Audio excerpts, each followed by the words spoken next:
All right, Jeremy, this is the FG knot. I've got some, I think 40-pound braid on this reel and some 30-pound mono. You can do this with any weight. I've done it with 15-pound and 12-pound, no problem.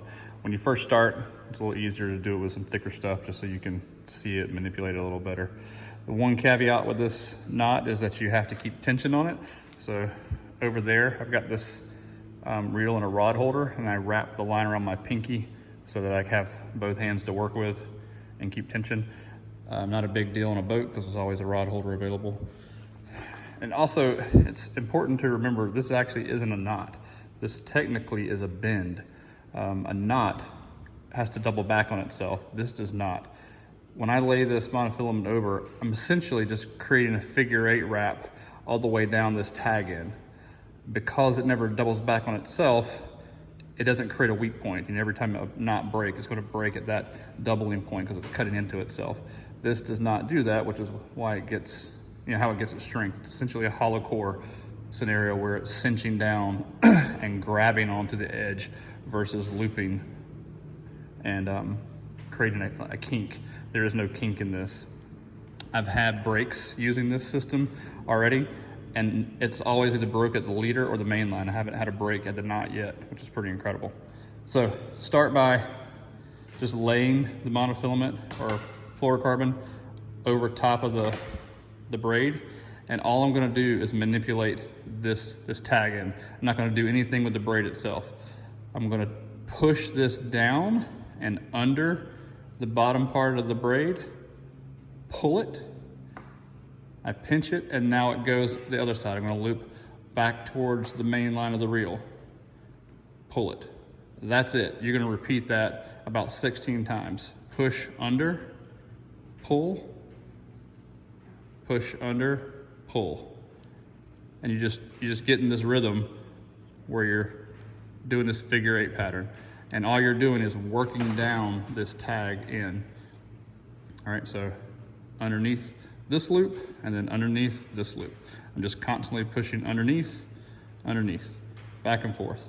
And I'm using my left hand, thumb, and forefinger to keep pressure on that wrap to make sure it's straight.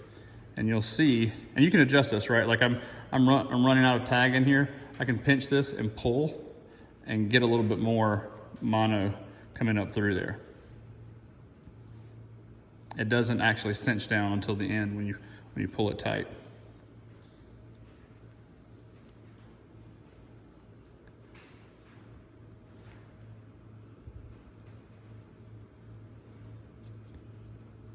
All right, I'm gonna stop it right there. I usually just judge it by length. I get about 1.5 inches worth of wrap.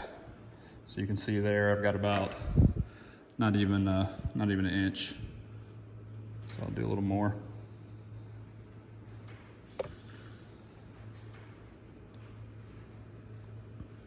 I'm running out of tag. All right, we'll stop it right there. And all you do to stop the knot, I'm just getting some more line, is just tie an overhand knot over the tag end and the main line of the braid. And that just locks in the wraps. There's actually no pressure on this knot. Again, this just stops the wraps from unraveling, so you can cinch it. I usually do 2. One's probably enough. One is, locks it down just fine. I'll do one more.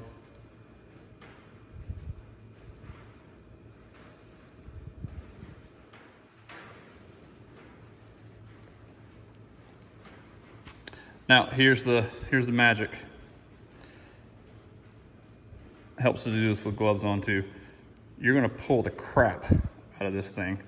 And as you do, you'll notice the braid change colors as it cuts, or not cuts, but bites into the mono. You can't tell, but I just pulled the shit out of that.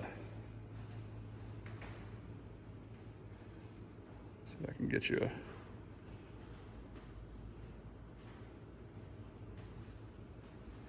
and that's it. I screwed up this end a little bit. That looks ugly. There you go. It's super clean. All you gotta do is clip this off. You can put a couple more overhand knots after you clip this tag in flush, and then cut your braid tag in. And then you got this super clean, streamlined wrap that goes to the guides and will not let go.